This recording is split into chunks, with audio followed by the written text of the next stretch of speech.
Hi everyone, welcome. We're going to get started in just a moment. We're just going to wait for 6:50 so that we make sure we have everyone clocked on before we get right into the content.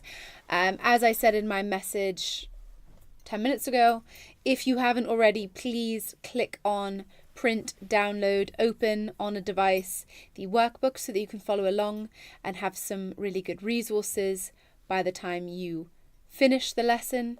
Can I just have some pluses in the chat if you can hear me, see me, all the tech is working for you? I know for some of you this might be your first lesson with My Headspace and with Ocean as well, our platform. So let us know if there are any technical difficulties, and I will try my best to advise you. But for now, we are going to get started. Everything all good? Malvin, hello. Welcome, glad to hear it.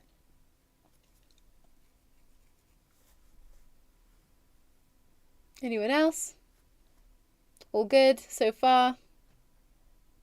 And don't worry about where it says homework. The fact you can't click on that yet. When you refresh at the end of the lesson, or actually, in an hour and a half, you will be able to access it.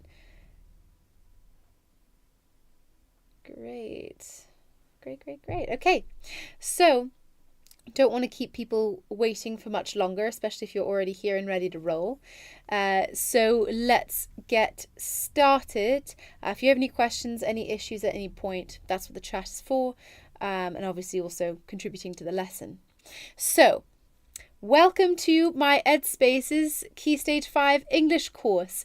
This course is designed in order to provide you and supplement your Key Stage 5 study with extra content, extra revision, extra knowledge, extra practice, extra guidance, so that you feel more confident at A level. It's such a different look to English and to literature than there was in GCSE. I imagine most of you will be in year 12 going into, but this course is also absolutely designed for year 13 as well, as more of you've encountered this content before, but you need that kind of intense analysis and that extra knowledge, critical quotations, writing, etc., that will help to support your work, especially towards the end of this year. We're going to be covering a lot of content this year. Our first unit will be on Othello, then A Streetcar Named Desire, and then we'll be rolling on through the different kind of most popular canon choices for the different exam boards, and then a big anthology of poetry so that you feel comfortable both with seen and unseen poetry going forward. Today's lesson is going to be the introduction to Othello.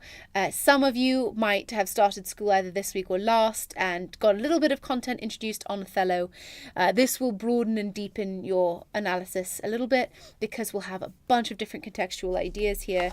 If you haven't started this, your first unit wasn't on Othello, but you study it, or for example, Ada, you say you do IB, then this will be slightly different in the way it slots into your course, but it will still absolutely supplement your knowledge. And that is really the name of the game when we talk about how good your writing is how much you know and how well you can craft some lines of argument that will be powerful. So this lesson is on context, introduction, original material, and Shakespeare's inspiration for Othello. That's great, Ada, then you will be well prepped for when you get started. So you will have all of these resources ready for when you do that. You'll be like 4 or 5 steps ahead of the rest of your class, unless they are also on this course. And then you guys will just be really well prepared and ready for your assessments going forwards. Great. Okay. Hi, Aman. Welcome as well. Let's get going, shall we? So this is our first lesson, a little bit of an introduction to me. My name's Eleanor. I'm one of the English teachers at My Headspace. I've taught Key Stage 5 for 5 years now. And there's a little bit about my qualifications as well. I went to university in the States and grew up there for part of the time. So I have knowledge of both kind of systems of literature and how they're taught in both places. I also did a year at Oxford University, so I know sort of the tutorial structure and what that looks like. And then the third bullet point is a little bit more about my American qualifications. But let me know if you have any questions about that and we can jump straight in. Takwa, you said, are we doing Frankenstein and A Streetcar Named Desire in the future? We're going to do A Streetcar Named Desire, definitely. And then we don't have Frankenstein currently on the syllabus for this year, hoping to add more and more as we go across the years of developing this course. We will be doing Handmaid's Tale as well, and poetry anthology after that. Okay. But definitely Streetcar after this as well. So that's good. Okay, so first, what do you remember about Shakespeare? What do you know about Othello so far? What do you know about the Jacobean era? Its predominant beliefs, so it's kind of common, normalized, mainstream beliefs. And then what was the predominant Jacobean belief of otherness? Jasmine, you were going to do The Great Gatsby as well. That's the one that escaped me for a second. The Great Gatsby, yes. Arda, hopefully I Know Why the Caged Bird Sings. That's such a lovely poem. I would love to do that.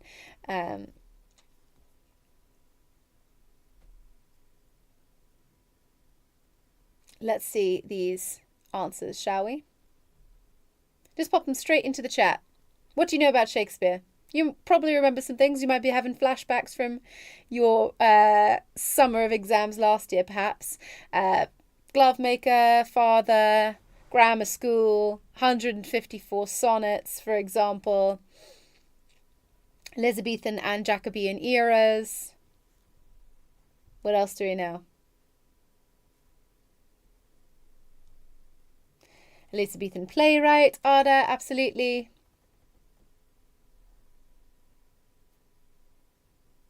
Aman, I actually went to high school in the States as well. So I applied to US universities from the US. Shakespearean sonnets, yes. So that form, the Elizabethan or Shakespearean sonnet, specific rhyme scheme, specific content, it's covered in. Absolutely. What do we know about Othello so far? Do you know anything about it? It's okay if you don't.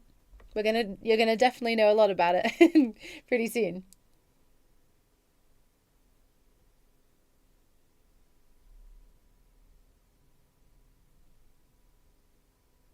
Just waiting for people to type. Don't want you to feel rushed.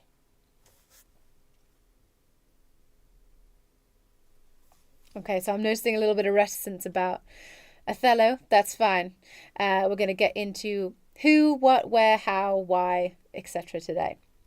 What do we know about the Jacobean era and its predominant beliefs, though? What were the Jacobeans? What was the zeitgeist of the time? What was the spirit of the culture at the time? What did they believe in? What did they care about? What rules or expectations did they have? There might be some phrases still in flashbacks. Jasmine despised witchcraft. That sounds like a soldier of the Macbeth GCSE. Yes, as well. Males very dominant, super patriarchal society, very traditional gender roles. Absolutely.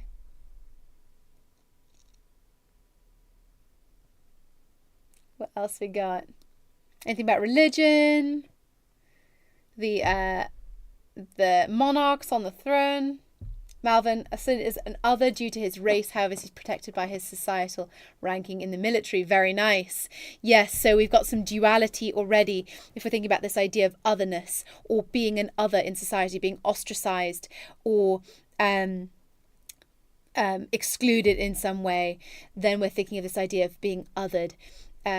In Jacobean society and in Othello, we're going to see Othello, because he's black, is othered, but then he is a general in the Venetian military. So it's kind of a duality here of acceptance and rejection that really does influence, I think, Othello's behaviour and his position in society across the play. Absolutely. Hierarchical? Absolutely. Really hierarchical. Do we remember the great chain of being? Divine order of kings? Yes. Great. Okay, so we got some ideas here so far. Feel free to keep going in the chat. I think we're a little bit on a little bit of a delay just with the tech witch stuff. Absolutely, yes. Demonology, that King James I himself published a treatise on witchcraft and used it to help justify the making of witchcraft and practicing or being connected to witchcraft a capital punishment. So, or a capital offence, which meant it was punishable by the death penalty. Absolutely. There we go. Okay, so just a little bit of a review about how A-level or IB literature is different from GCSE. So if you joined the summer school, you'll know a little bit about this already, but I just wanted to review it for people who didn't know. GCSE study, super teacher-led, right? Your teacher was telling you all about these texts, knew them really well, and gave you kind of the ideas in them. So they told you that Macbeth was ambitious, violent, guilty, etc. And you were given these lines of argument, right? People agreed that Macbeth was ambitious. We agreed that Macbeth was violent, etc. And it came really common, right? If you remember from your revision materials, if you looked at any online, it's all the same kind of idea. Similarly, you had to do a lot of single word analysis. So stars hide your fires, unsex me here are probably phrases that have been burnt into your memory because you had to talk about those specific words so much, and you used extracts to link to other sections as a springboard, but you're really treating kind of one piece at a time. It's extract led, as I said. There's less of an expectation to do independent research, right? You might have done independent research if you love English and you wanted to talk and write about it and get better at it, but you weren't reading articles necessarily about an Inspector Calls, Macbeth, etc. And you weren't necessarily engaging with literary criticism. You might a little bit have a line or two possibly given to you by your teacher, something to do with, for example, feminist theory whilst talking about Lady Macbeth, and arguing that maybe she is subversive due to her powerlessness in society. At A-level, there's much broader and deeper work. You're not really analysing line by line and spending a paragraph talking about unsex me here on its own. You are talking about patterns across the text, so motifs, choices that craft an image and shape the meaning of the text and your interpretation of the text. So ideas being foregrounded and foreshadowed and giving us a really clear image of a character or a theme, but based on the entire text rather than just one tiny episode within it. And also, far fewer lines or lenses of argument that are standard. You have more agency in choosing what you're going to argue, and you have the space to do that as well. There are also fewer right answers. There are many more grey areas, which you, I'm sure, as English students will relish, right? It's not just, right, it's that analysis and all those times where you thought, oh, I don't know if this is a stretch or not. No, it's usually not. You can posit those ideas. You can posit those ideas. It just depends on whether you can back them up or not, right? There is much more thematic or character-led. So you're analysing Othello as a character or Desdemona as a character, or thinking about jealousy or violence or guilt across an entire text. As I said, you're looking at much more patterns. You're also doing much more independent engagement with the set texts. So you likely, if you started the course this week or last week, were given a list of books to acquire. Those are your set texts, and you're expected to read them kind of on your own time. That's partly why you have so much free time as a A-level student, because you're meant to be doing that work in your own time so that you can use lesson time to discuss and to point out specific parts, but it's expected that you read beforehand in a way that's not so much at GCSE. You're also expected to read around the subject, which means not just reading the text once and being done, but reading it multiple times and reading articles about it, reading analysis of it, knowing literary criticism and engaging with it and forming arguments with it. And then as well, there is coursework study, and correct me if I'm wrong, there is also a coursework part of the IB curriculum as well, where you're expected to write a longer form piece of usually two texts compared, and you're expected to kind of analyze and synthesize the criticism there and develop arguments through there. It's a really cool part of the spec. It sounds a little bit intimidating now, but it is really cool. You get to form your own arguments. These are the assessment objectives for AQA and Edexcel, which are the most common exam boards you have for A-level lit. You can see that their languages, if not identical, very similar to each other. You're expected to formulate arguments, to know the text and use it to demonstrate your knowledge in a first assessment objective. Then analyze the way meanings are shaped in literary text. So this is the analysis of patterns and choices, motifs, symbols, characterization, and explain what it means and how it forms and shapes our understanding as an audience. AO3 is context, not just context itself, but the influence in and on and around the text itself of the predominant society's views. AO4 is connections across texts. This isn't always assessed on every question, because not every question in the specification is a comparison question, but there are questions where you're expected to compare either poems or set text as well. And then AO5, you can see, is marked as or slightly less points to gain from it, but that is your engagement with literary criticism. So if you're not engaging with that, then you are not performing to the highest levels of the mark scheme there. Feel free to throw any questions about this into the chat, and I'm happy to answer as best I can. These are what the questions look like at A-level. For AQA, you have one question with an extract, but you're expected to use that to sort of ground your argument and bring out all of the other ideas in the play. So, for example, it could be Othello's identity as an outsider is ultimately what destroys him.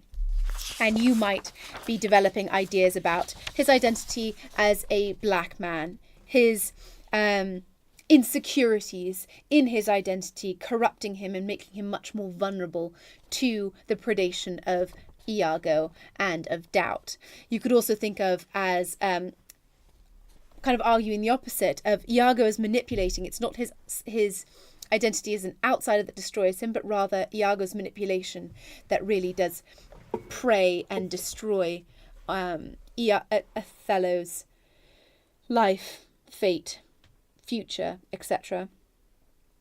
And you could also then argue that his identity as an outsider is actually works in tandem or in duality with his kind of fulfillment of expectations of masculinity and his position as a leader within the Venetian army and the military kind of prowess that he has, and whether or not that actually engages with his destruction in a different way. So you're arguing kind of back and forth different ideas. It's traditionally sort of the expectation that you're doing 5 paragraphs in this time that you have for the questions.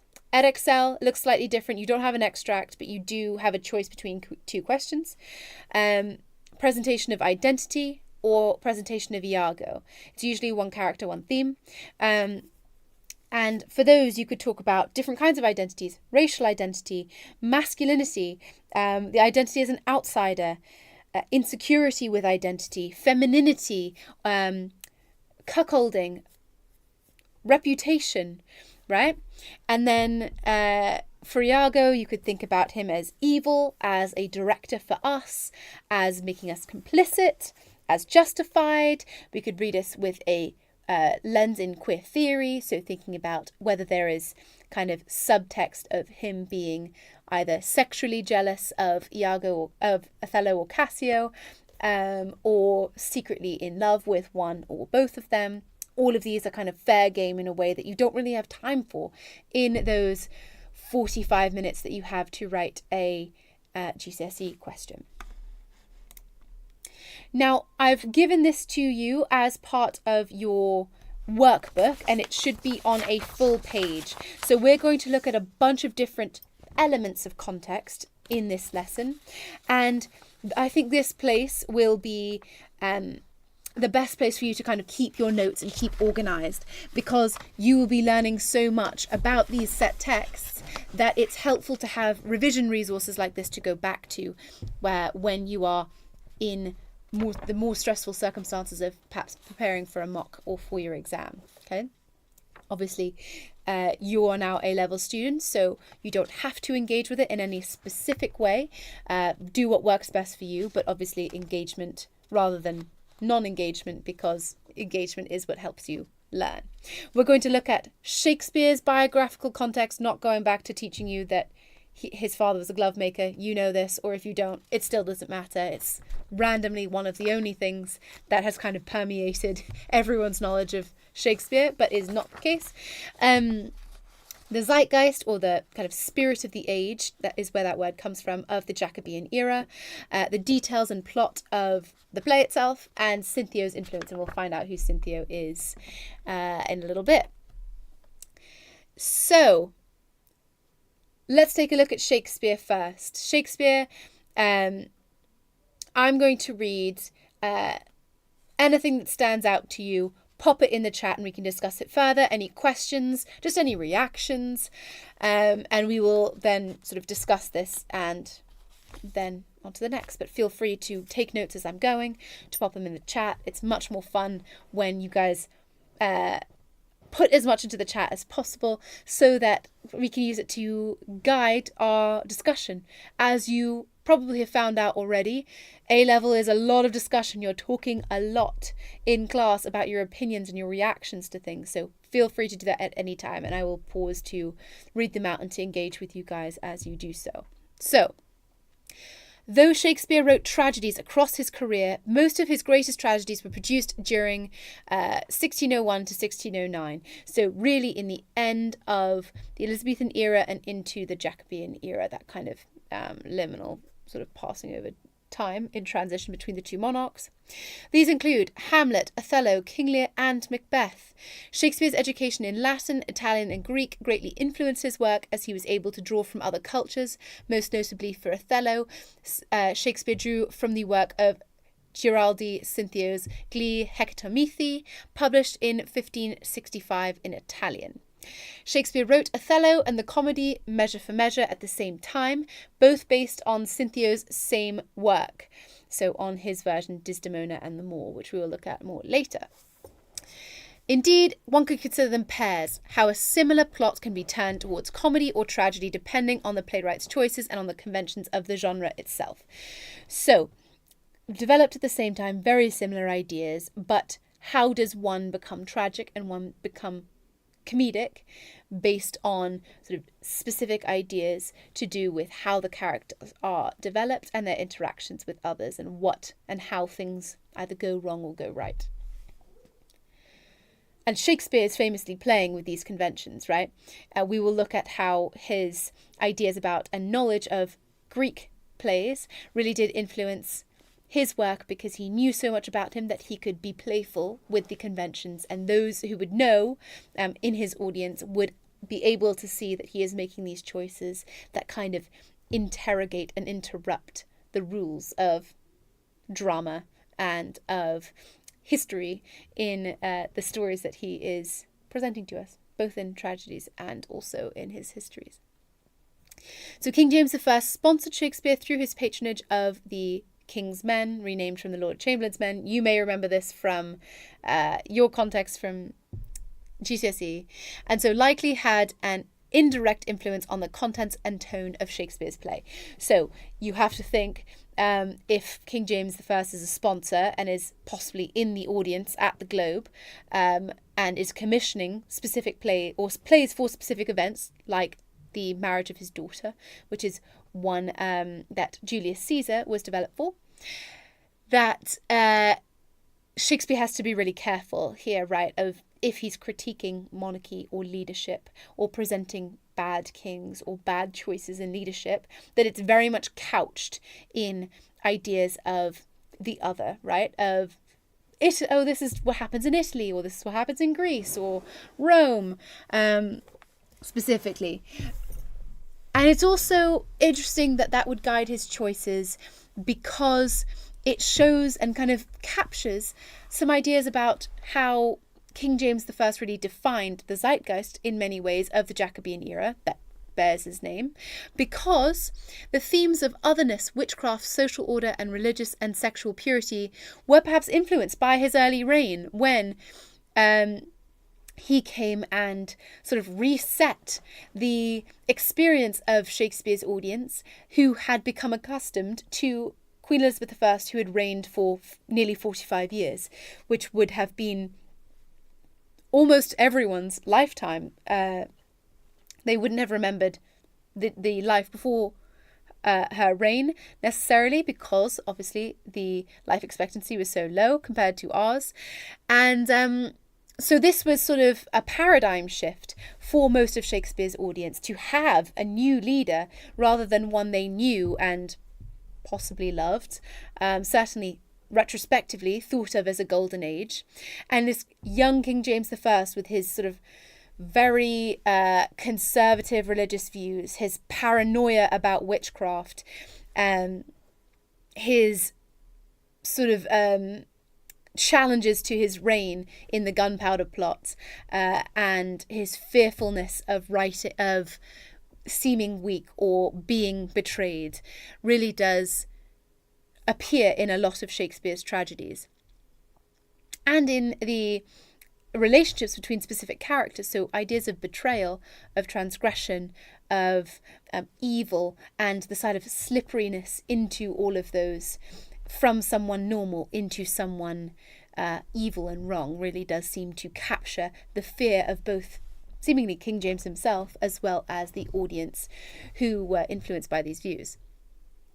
And the inclusion of references to the Ottoman Empire and the Spanish within the play perhaps capture the zeitgeist of the Age of Discovery, for a Jacobean audience who feared the change in the world order. Spain, though defeated in the Elizabethan era, the Spanish Armada's defeat, was still an absolutely world-dominating empire and still a threat to England, who is not that far away from Spain. As well as they were shaken by these tumultuous early years. There were the gunpowder plot, of course, but that was one, and possibly the most famous, of many attempts on the king's life and many uncertainties about who was going to rule. Even Queen Elizabeth I's own line of inheritance was uncertain up until her death, where in her last days of life it was sort of arranged who would take over from her. But before that, no one knew. For 45 years, no one had any concrete ideas as to who would be the next king or queen or monarch, and the sort of fear of these other people like Mary, Queen of Scots, who was killed for threatening this order. That sort of intensity of fear of upheaval was still absolutely carried on into King James I's early reign. Shakespeare's choice also reflects the social and dramaturgical trends of the time, so that means the drama trends of the time, such as the first Moorish characters on stage in England appeared in George Peele's The Battle of Alcazar in 1591. It was also sort of a renaissance of ideas linking to Greek plays, and using elements of Greek plays like choruses. And then also more established trade with Northern Africa and the Ottoman Empire led to slightly more racially diverse society. It's believed that there were hundreds of black people during Tudor times and during King James I's time, though it was obviously one also still filled with complex tension regarding race, religion, and social status. Shakespeare also wrote during times of great censorship.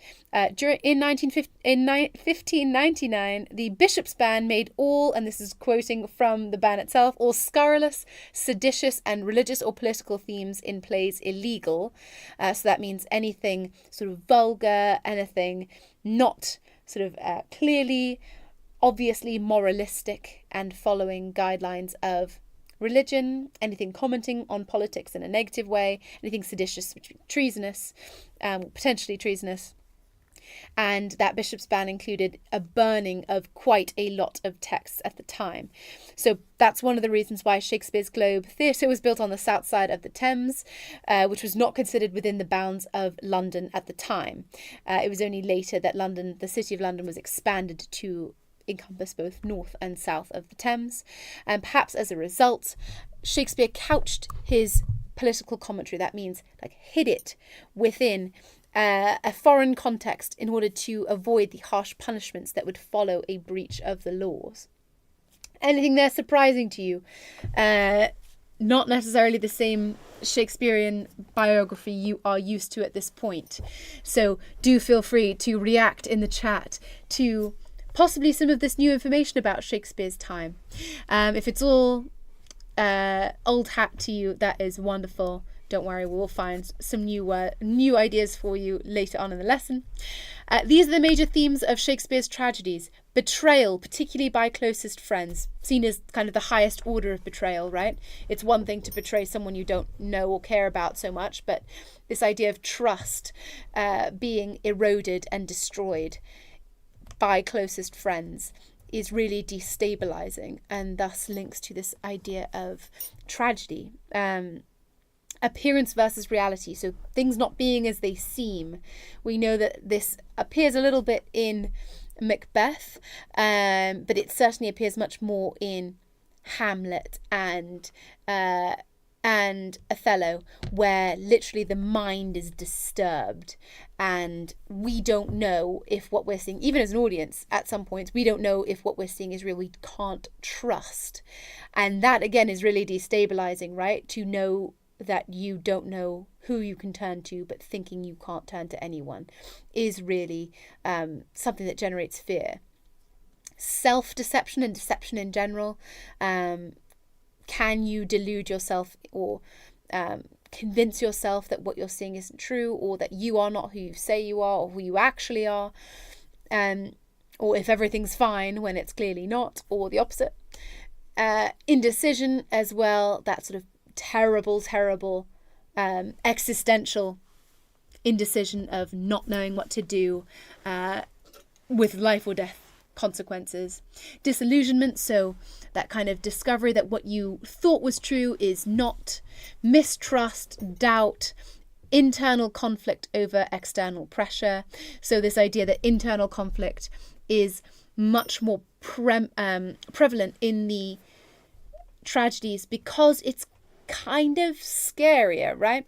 This idea of external pressure gets you to a certain point, but then you still have your moral guide. When you don't know what to do morally, that makes you much more divided in what your progress is going to be going through, what decisions you're going to make if you yourself don't know if you can trust you or trust your reasoning. So just an initial introduction to Othello. Apologies for that blue writing being a little bit overlappy. I'll read it out so that you can definitely read it. So Othello was written after Hamlet in 1604, so just kind of in the first-ish year of King James I's reign. It was published in 1622 in the First Folio. We know that the First Folio was the first written, published collection of Shakespeare's plays. Obviously, he wrote them before this because he died in 1616, but it was only his group of friends and fellow actors that collected them and published them in a bound book called the First Folio, some of which copies still exist today. Othello, a celebrated and respected Moorish general in Venice, has just secretly married Desdemona, the most beautiful and beloved daughter of Brabantio, a respected Venetian noble. This transgressive but seemingly passionate marriage sends shockwaves through the rigid social order of the Venice elite. His ensign, which is one of his subordinates in the army, often also described as the standard bearer or the flag carrier. His ensign, Iago, is also furious that Othello promoted his dear friend Michael Cassio to be his lieutenant over Iago, who feels that his experience and companionship have been overlooked. Iago's jealousy and rage drive him to destroy Othello by insinuating that Desdemona is unfaithful to him. Iago's manipulations drive Othello first to doubt Desdemona and then to his own self-destruction, as he disregards reason and allows his unchecked emotions to rule him. Othello's jealousy, ire, and self-deception culminate in his murder of the innocent Desdemona. When the truth is revealed, Othello repents and commits suicide in penitence for his actions. Iago's deception is revealed by his wife, Emilia, who he kills in retribution. At the end of the play, Iago, still unrepentant, awaits a trial for his actions. The tragedy Othello reveals how even the most innocent and loving relationship can be corrupted by mistrust, misplaced loyalty, and the influence of others. Sorry, Ada, just spoiled the play for you. Yeah, sorry about that. And this is the question I want you to answer in the chat. What are your initial reactions to this plot? Other than, Eleanor, you just ruined this for me. What are your reactions? Anything stand out to you here? As surprising, as interesting, as notable? Give you a moment just to pop into the chat. Iago is evil. Ada, absolutely. Yeah, he does seem evil, right? He's jealous about a promotion, so he sets people up to kill each other, or to be killed, or be destroyed. That's a lot, right? There's a lot of an escalation there. What else we got?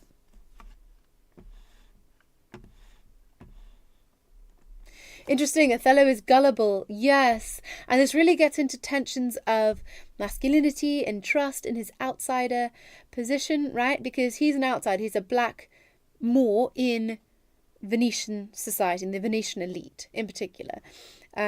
Always going to be an outsider in that. He believes someone who's an insider, Iago. And so that position of him as an outsider kind of already destabilizes him, right?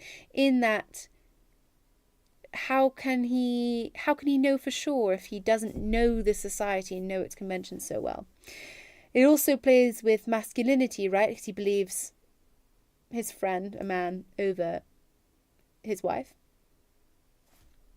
Too willing to believe. Maybe he's too kind of insecure about if he could be happy or be in control or be in a loving relationship that wouldn't be undermined. Does he think Desdemona is too good for him and thus fated to cheat on him and be adulterous? What else we got? Thank you, Ada, for leading the questions there. I want to hear from some other people as well.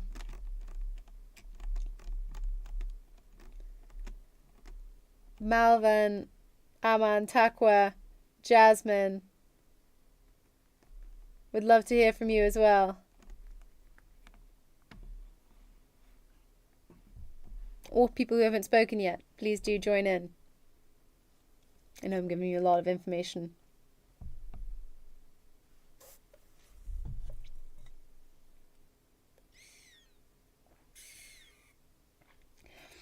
One thing that surprises me is, yes, Jasmine, Othello is naive, maybe. Yeah, right? He just thinks he can come into the society that is prejudiced against his very identity and he'll be accepted. Or maybe he's too willing to believe someone who tells him something and believes it even though he doesn't get the proof he asks for. Absolutely. Absolutely. What surprises me is Iago's ending. Did you notice? Iago, unrepentant, awaiting a trial. In a tragedy, most people die, right? The end of a tragedy in Shakespeare's time, or in Shakespeare's plays. But Iago lives. But he's the villain. Why?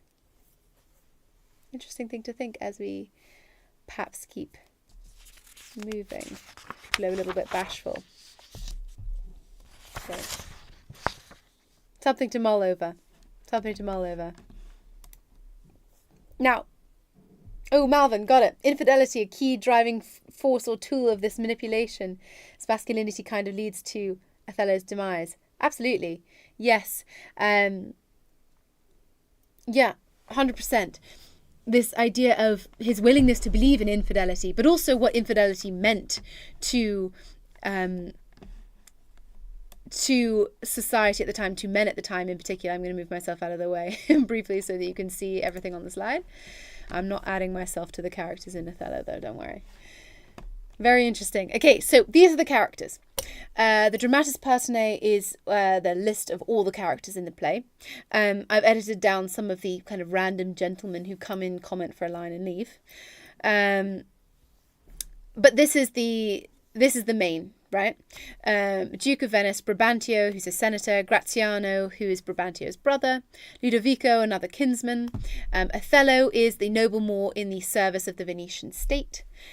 Cassio's his lieutenant, Iago his ancient is another word to that is used to describe Iago's position. Rodrigo is a Venetian gentleman. Montano is Othello's predecessor in the government of Cyprus. Clown is the servant to Othello, so kind of a sort of comical character there. Desdemona is the wife and daughter. The daughter of Brabantio, the wife to Othello. Emilia is the wife to Iago and Desdemona's lady-in-waiting, and Bianca is Cassio's mistress, who is also suggested to be a sex worker. We have no proof, but it is implied. This is how they're related, if that helps you. It's all in the workbook so that you can kind of annotate this line drawing as and when you like. Just all these relationships between them.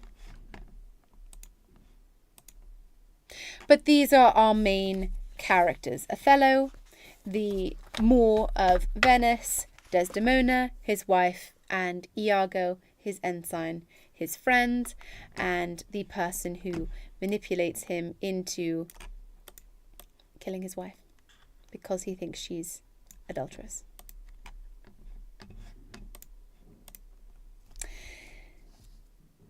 So, the setting of Othello is really, really interesting because we are thinking about the setting as two different ideas here. First of which is Venice.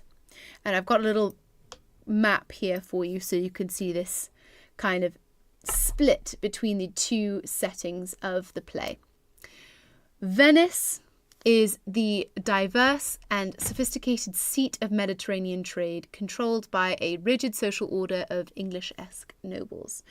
So, Venice here is relatively considered, compared to England, an exotic place to the English, and I say that in huge quotation marks that I will get to a little bit later when we talk about Edward Said and Orientalism. But Venice is this kind of cosmopolitan, diverse movement of trade. Obviously, the canals of Venice were one of the reasons it became such a hub for trade, and its position kind of within the Mediterranean, but with easy access to England and the rest of Europe, as well as a stopping point and a trading post for both Northern Africa as well as the Middle East and Asia, meant that there were a lot of different ideas here. And it's interesting because Venice is kind of the couch term for England here. Shakespeare, I don't think, could have got away with setting this play in England because it starts with the premise that a black man has married a white noblewoman. And that is not something that I think Shakespeare's audience would allow to be a play at the time. And we can see how that influences kind of the endings and the fate of these characters. But it's controlled by this order. It's still European, and I say that again in huge quotation marks because this is thinking about the Jacobeans' view of Venice as Italy, seat of culture, right?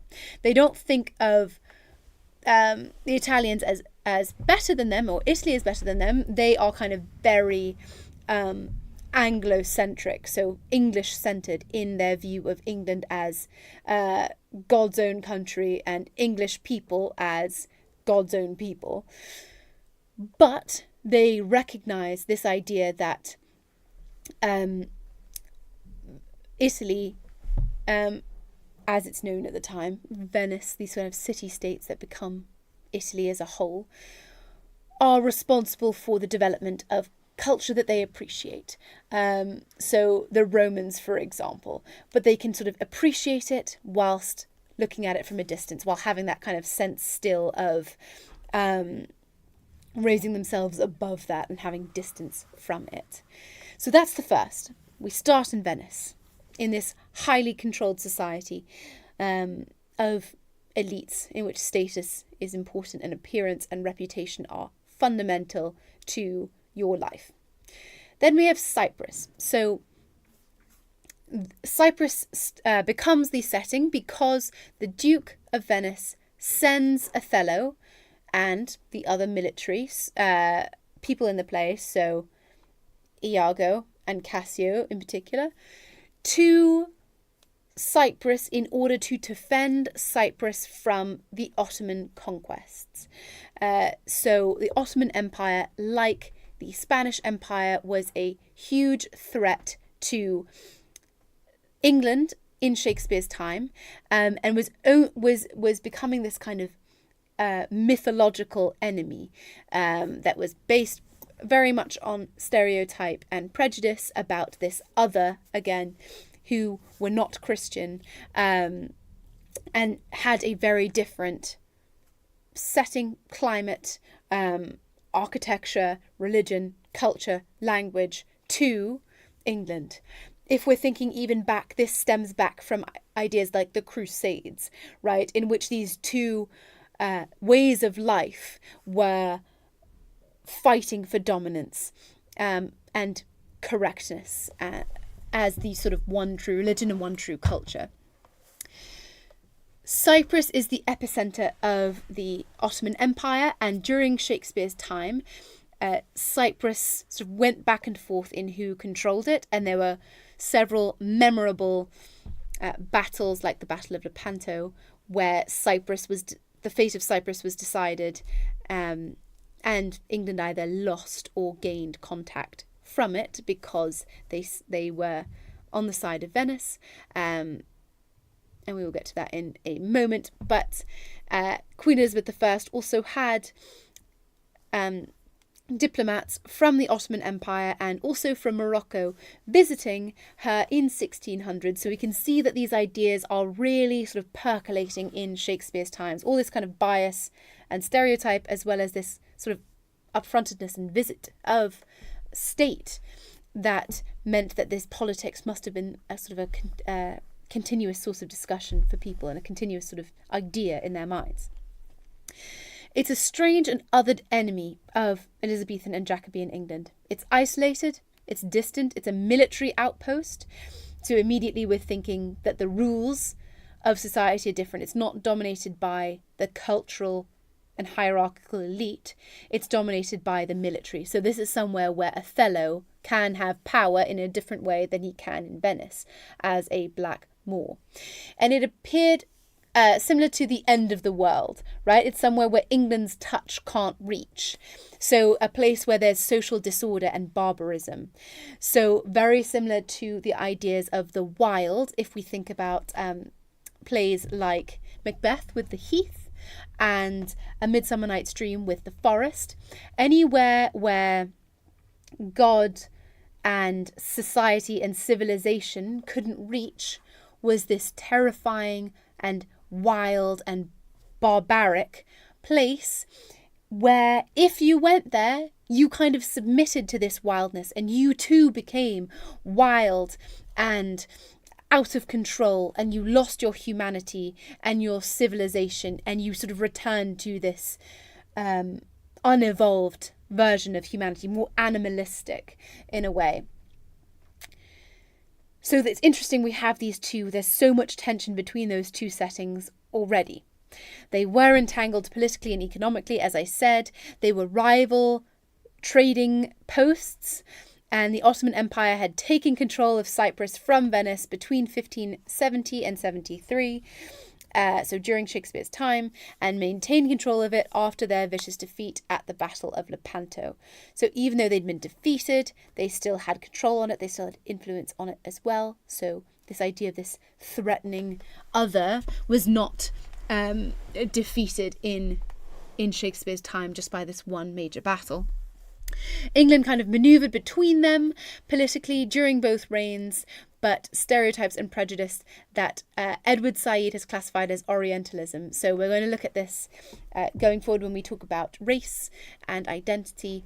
But briefly, Edward Said said that the West, so Western Europe in particular at the time, defined everywhere else in the world based on the fact that it wasn't England/Europe. So if England in Europe is very white, very Christian, very specifically controlled by a specific hierarchy, then anyone who doesn't do those things is other and bad and uncivilized and wrong. Okay?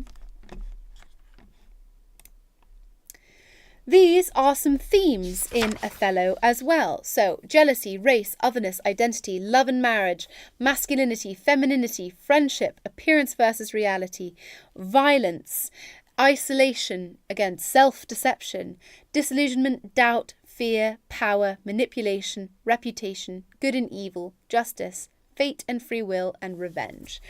So if you think about this, if you're, for example, in year 13, then these are some great essay plans to start making, right? It seems like a long list, but this is one of the ways you would want to prepare for exams, even if they're mock exams or even if they're just your revision notes. If you're really starting on the right foot in year 12, you want to consider the fact that this play has a lot of themes in it, and there's a lot that could come up if we're thinking about exams. So we need to be mindful of all of these different complex and knotty ideas here that are sort of simultaneously erupting and meshing together and influencing the characters' presentations and reactions in the play.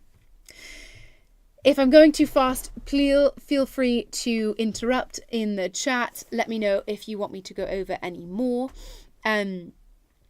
Famously, the kind of big three themes here are jealousy, race, and manipulation or violence, depending on kind of the phrasing of these. But most certainly there is quite a lot to talk about if we get really into it. Don't worry, we will cover all these ideas in the unit. So, why Othello? Why in 1604? So, Shakespeare's Othello, apologies, that says England, but it's meant to say Othello there. Shakespeare's Othello was first performed in 1604 at Whitehall. This is the zeitgeist of the play. Contention with the Spanish Empire for world domination. So we have this imagined kind of fearsome, unseen other threatening the way of life, right? Just the way we do in the play.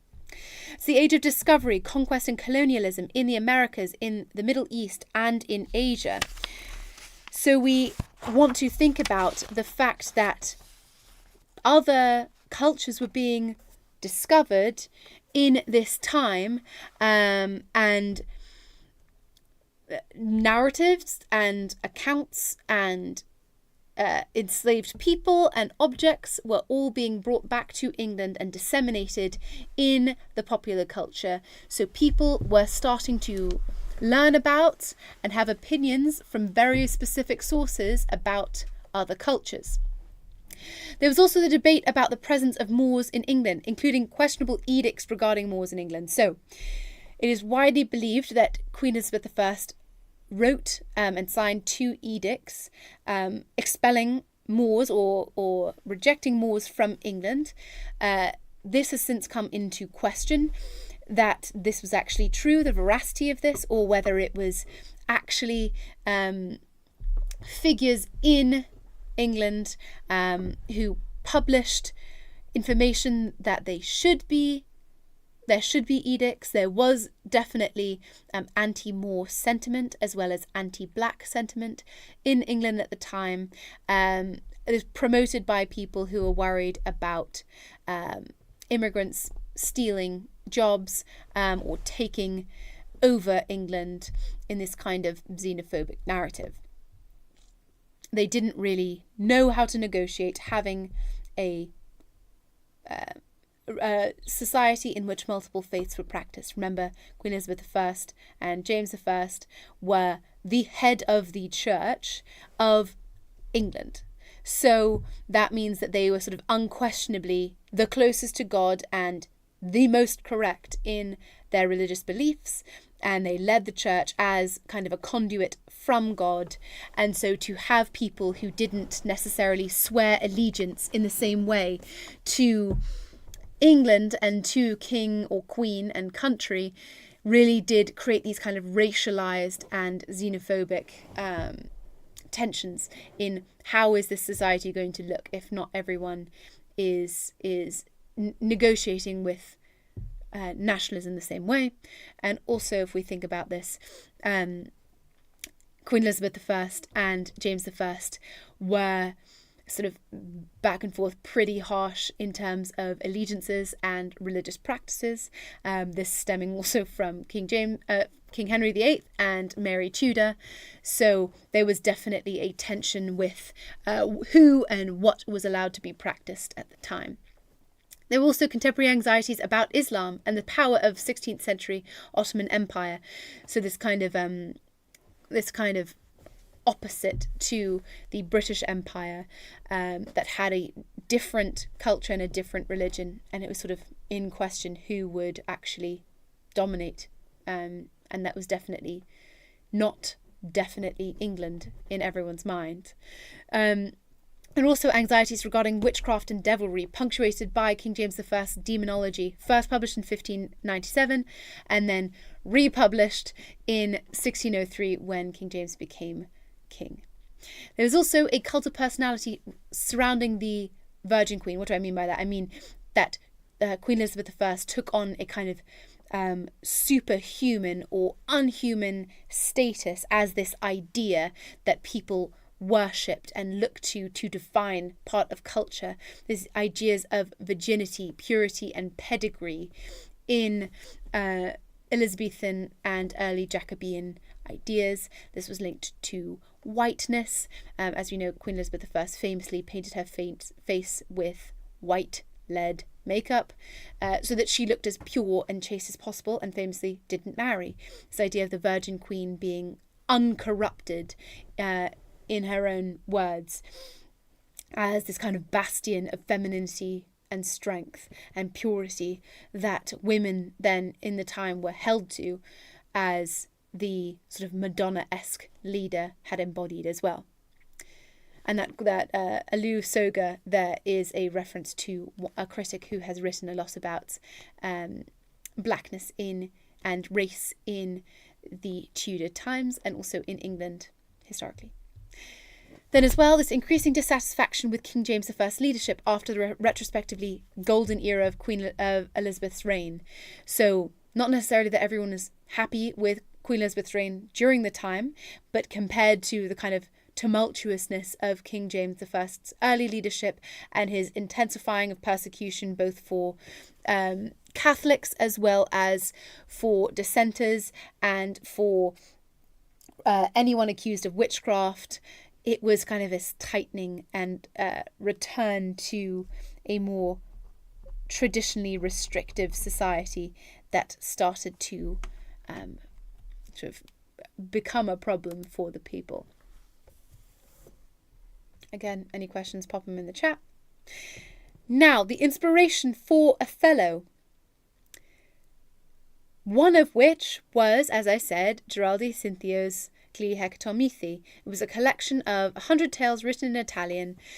We don't know. It's assumed that Shakespeare studied Italian in school because he went to a grammar school, and that he might have read the original Italian or the French translation that came out closer to when Othello was published. We're not sure.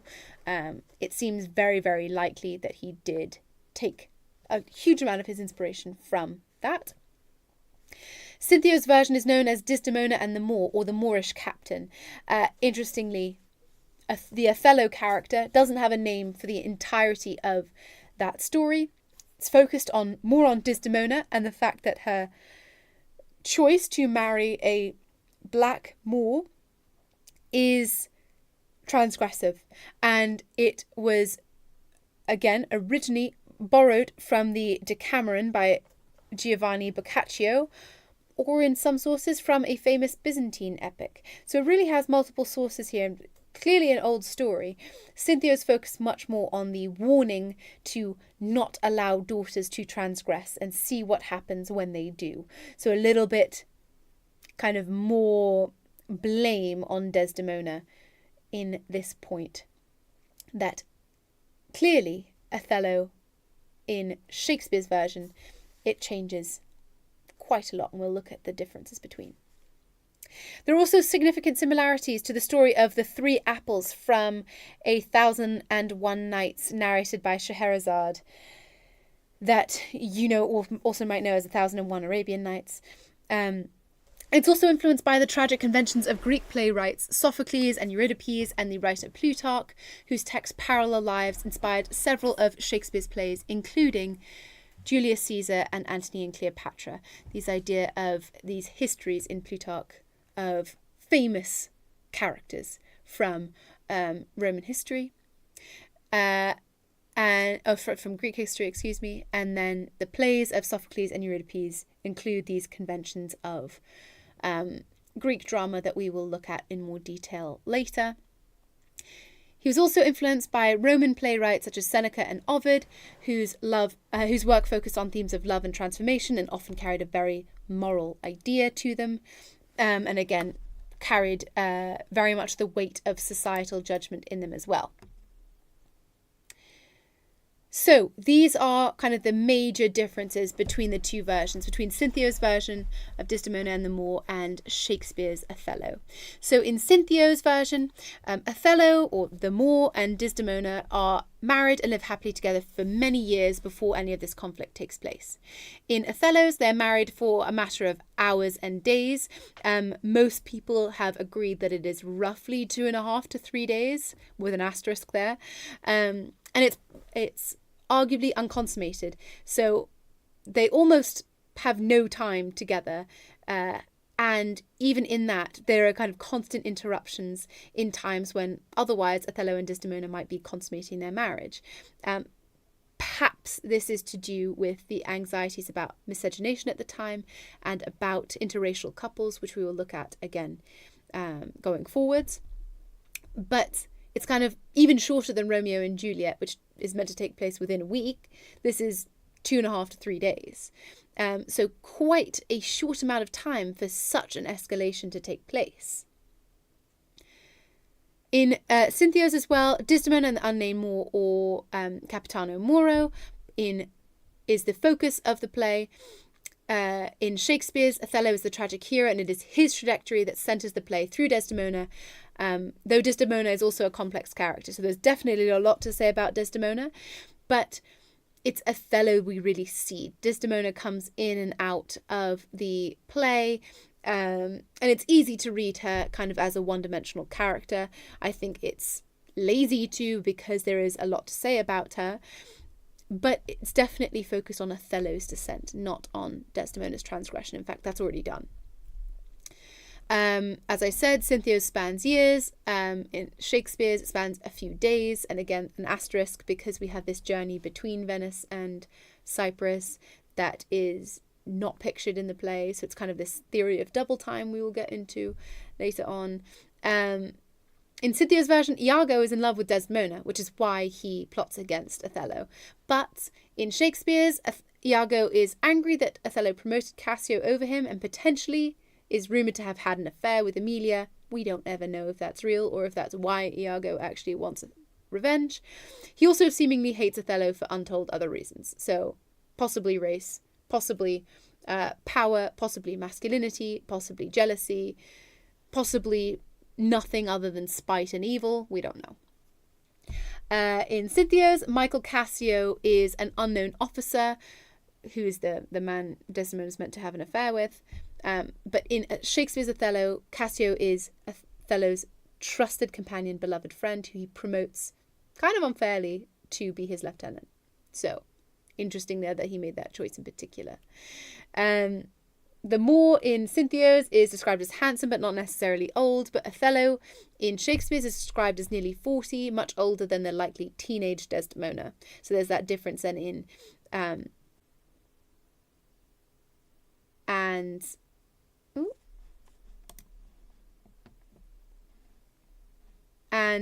sorry, I just had a little bit of a tech issue. Is everything okay?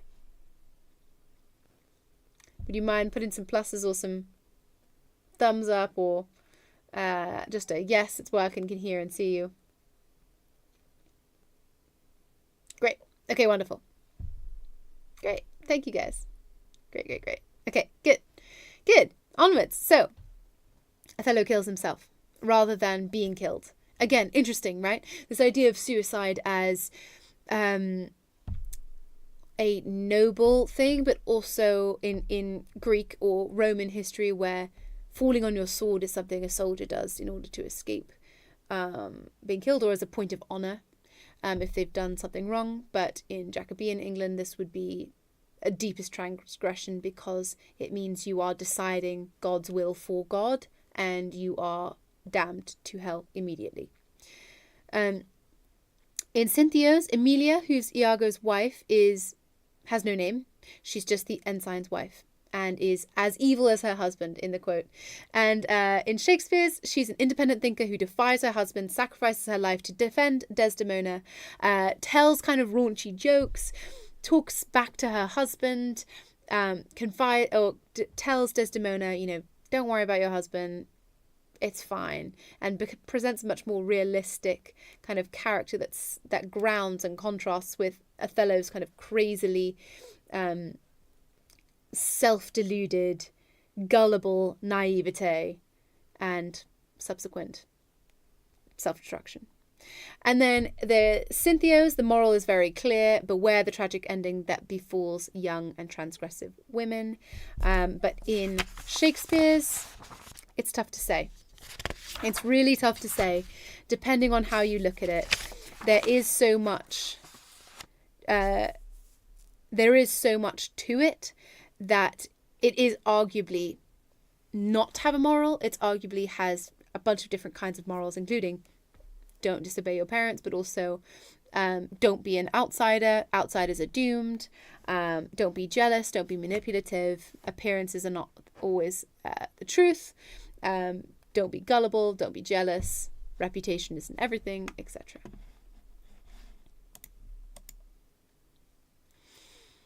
And then I'm going to read this quote, and I'm going to ask you this question to answer in the chat. So the blue question, I want you to pop into the chat any ideas you have.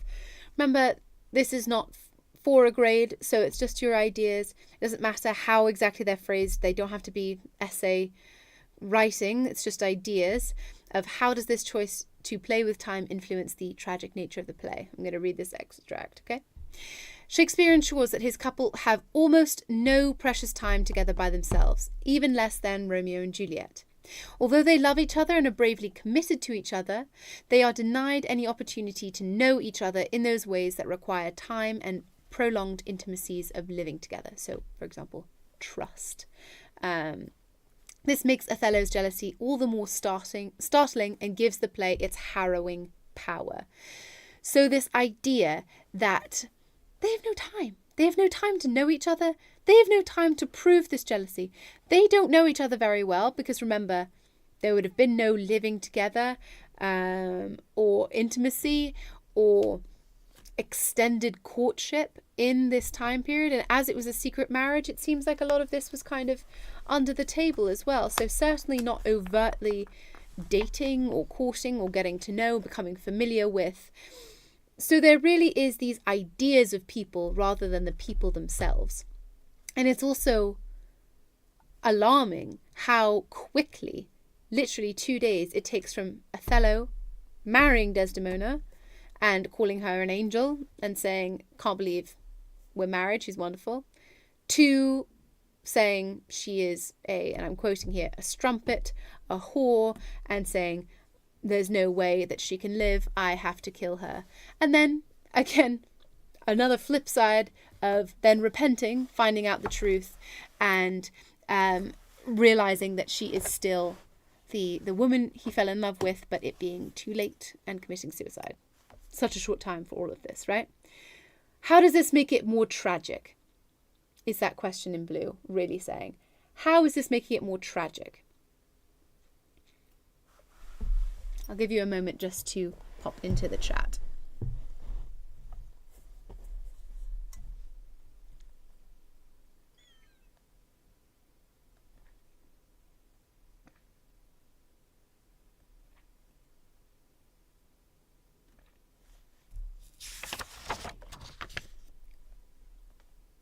Yeah, I think I could see some people typing.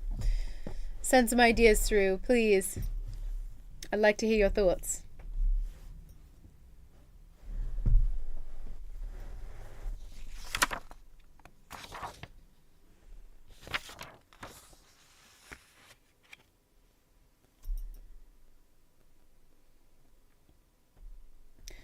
Because the good people didn't get what they deserved. Yeah, interesting, right? And especially if we take that in tandem with the fact that Iago somehow survives the play as the seemingly obvious villain.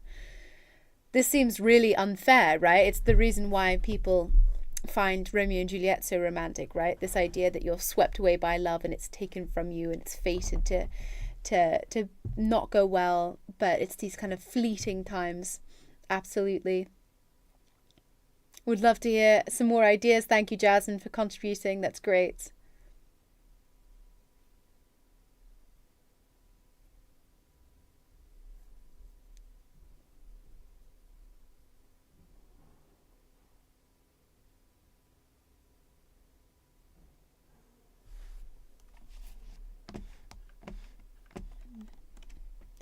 Why is it tragic?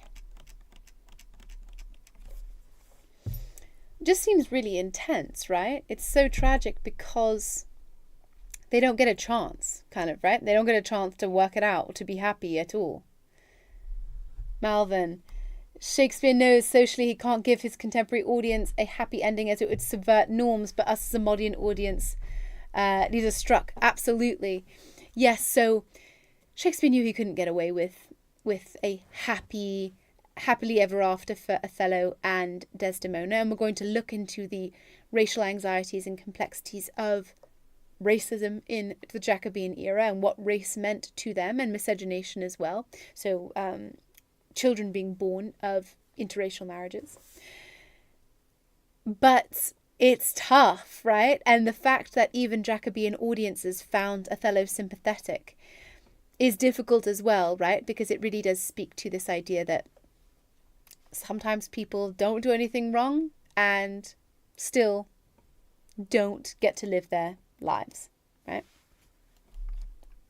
Really interesting. Thank you both for contributing.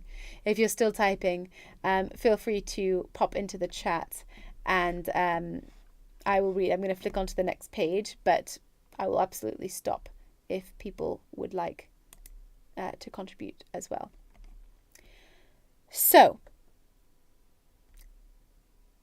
Cinthio created this story and Shakespeare made it a play. Why? What changes here? Now, you might say, well, Shakespeare was a playwright, so of course he made it into a play. And it's a dramatic story, so it makes sense. But yes, but there's more to it than that, I think, and I would say. So first of all, there's the audience, right? That's a key part of the difference between a story and a play, is that there's an audience participating here in this. The audience is kind of the third element of these interactions, right? If Iago and Othello are on stage, we are also there witnessing the interaction and thus perhaps complicit in it, right? Because we're the sort of silent other. So when we don't stop bad things from happening, we're kind of complicit, right?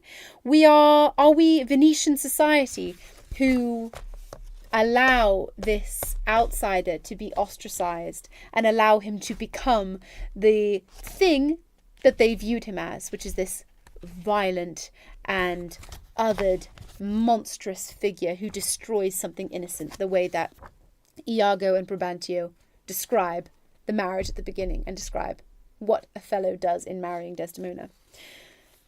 Are we trapped and charmed by Iago's influence? He's deceiving Othello, but is he also deceiving us? Because he is only showing us what he wants to, right? He has so many asides in this play that he turns to us and is telling us things, but then he turns to another character and lies straight to their face. And we witness this. So not only do we see those lies and know through this dramatic irony that he is going to deceive others, but we also have to question, is he deceiving us? And by us not acting, and obviously we're unable to act because we're the audience, and that's part of the catch-22 we're in as the audience, we're in on Iago's scheme, right? Because we know about it. And we, like the rest of Venetian society, isn't going to stop anything that undermines Othello because we're prejudiced against him. We being the Venetian society. So in watching this kind of manipulation and destruction, we have to negotiate our role as an active agent in it.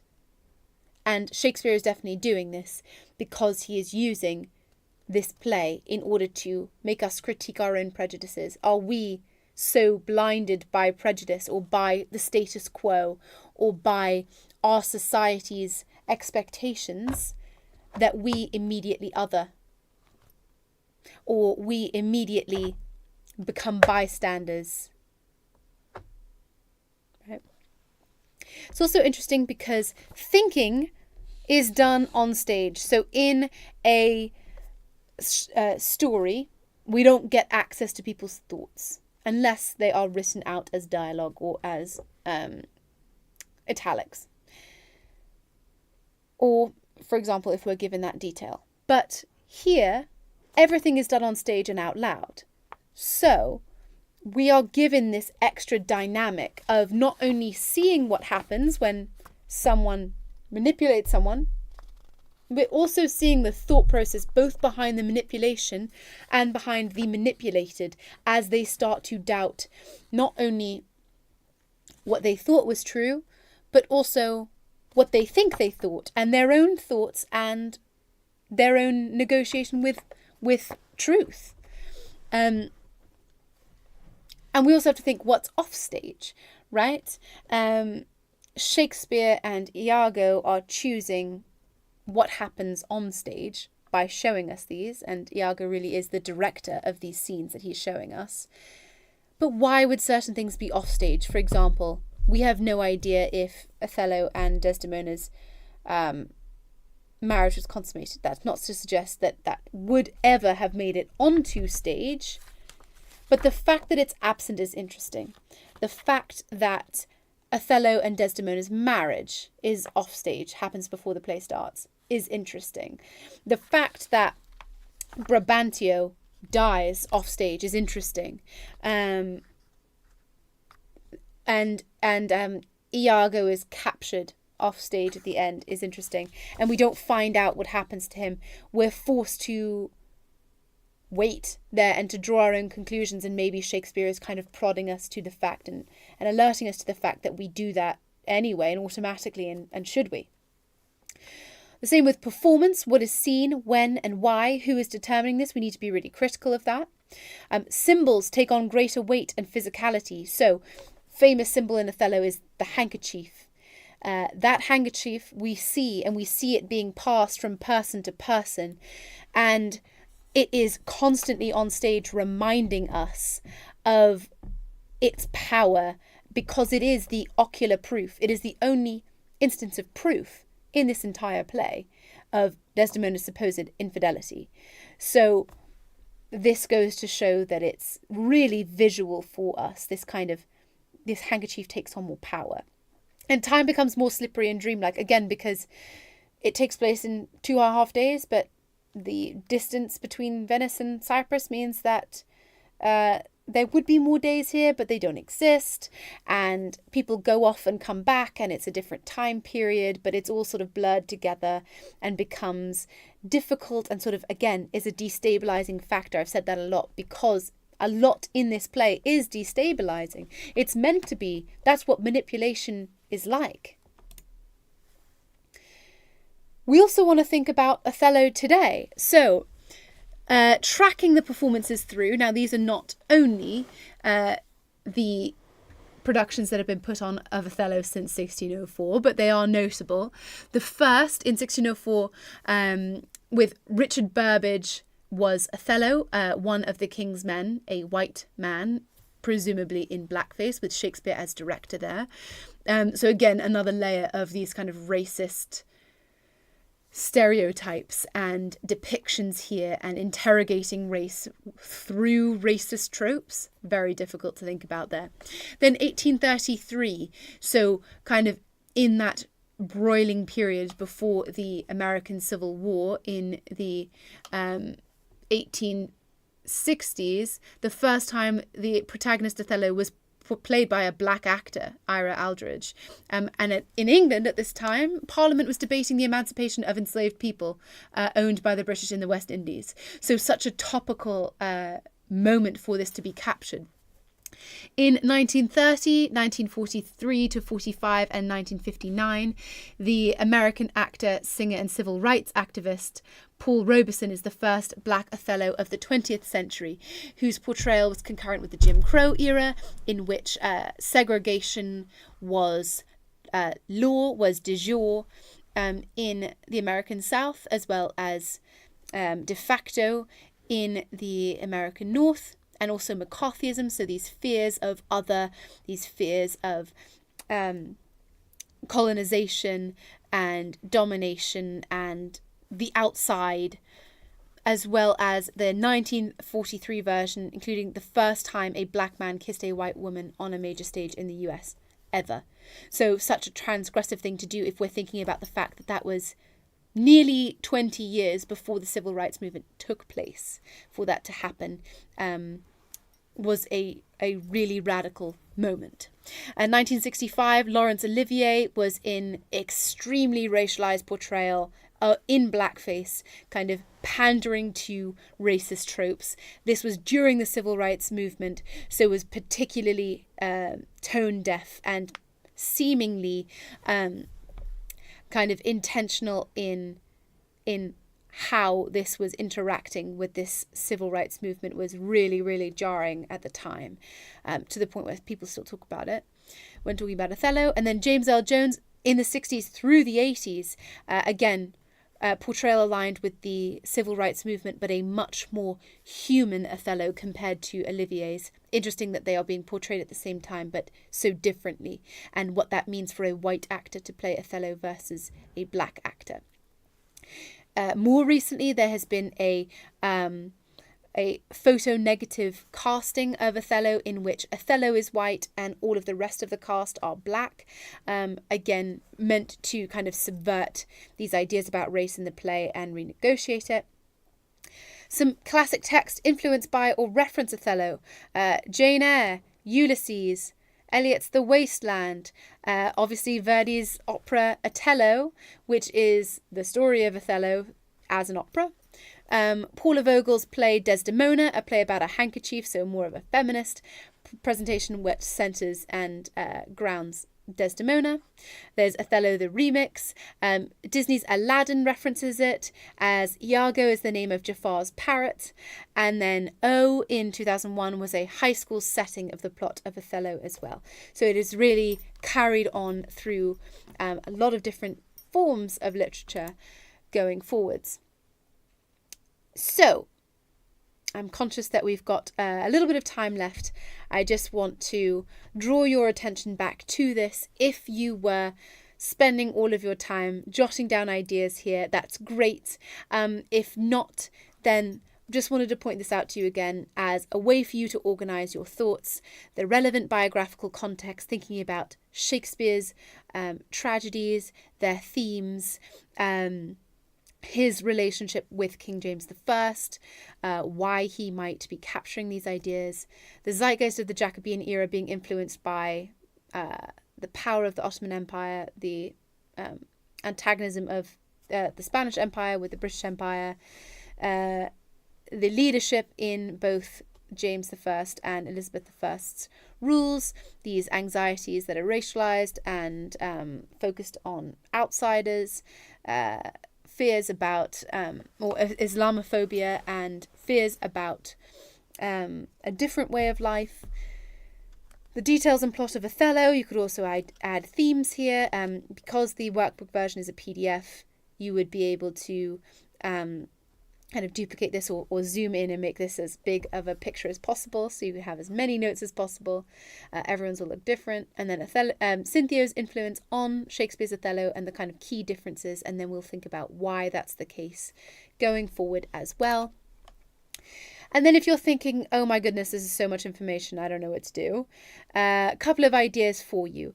So, first of which, how to reference Cinthio in your work. If it seems like kind of a random idea, why are we talking about Shakespeare's influence and Shakespeare's inspiration rather than just Shakespeare?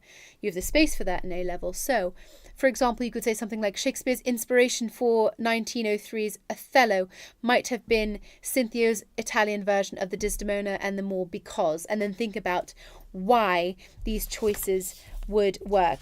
He seemed to know Italian. There were many similarities. It was popular at the time. These ideas about the Ottoman Empire were popular at the time. It was part of capturing the zeitgeist that Shakespeare was so wont to do. Differently, the same idea, but this was the inspiration, but there are key differences.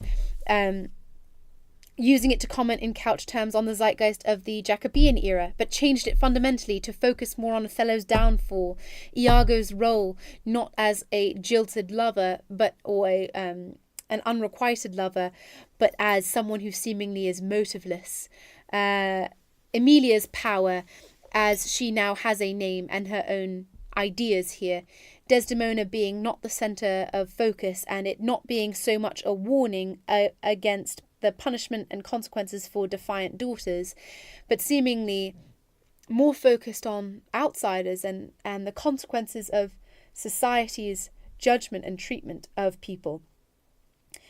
The same for the other. So the inspiration might have been Cinthio's version so that Shakespeare could use it to comment distinctly, or you could say implicitly, on the anxieties of the time as well.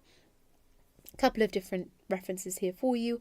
These are kind of ready to roll to include in, for example, a thesis statement, an introduction, to link into a presentation. If you're thinking about these, keep these with you, because you will be able to incorporate them in a lot of different places, especially if you have these kind of ready to go. Then you can have this analysis developed and put it in where relevant in your argument. You don't have to do everything kind of on the fly in an exam. They're the same with the Jacobean era. Shakespeare's Othello might reflect the zeitgeist of the Jacobean era because it's talking about leadership in a fractured society, how good leaders can be corrupted by obsession or jealousy. Similarly, for Shakespeare's Othello might present the protagonist as a well-regarded general, but he is also othered and ostracized by Venetian society along the lines of race, religion, and miscegenation. Again, anxieties around the powerful Ottoman Empire might be reflected in Shakespeare's presentation of Cyprus, so that we can reckon with Othello's treatment as the Moor and his descent into violence. Is this commentary on the common enemy? Is this reinforcing or subverting Jacobean views of the other? That's up to you. I think both could be argued there. So that brings us almost to our time. We have about a minute left. Just to signpost for you your homework. You won't be able to click on it right now, but once the lesson is done, you will be able to access that homework. There are 5 questions, 3 multiple choices, and currently there are 5 questions and 2 short answers. There are a video solution already going to be accessible when you get to the homework, where I talk through all of the questions and explain them in full so that you know both the right answer as well as any more explanation that you might need. We've got about 30 seconds left. Did anyone have any questions, concerns, comments, thoughts, reflections, reactions, etc.? It seems like it's a bit of a whirlwind tour, as these introductions to texts often are. We will be able to ground ourselves in specific ideas later on. So, for example, next lesson we're going to be looking at gender and race in the Jacobean era. So it'll still be a context lesson, but we'll be looking at those two ideas and how they influence Shakespeare's presentation of these characters, and then we will get into specific characters and themes from there. Thank you, Jasmine. Thank you for your contributions. Thank you, everyone, for your contributions today. I hope this was helpful. And we will have our next lesson on Friday between 4:30 and 6.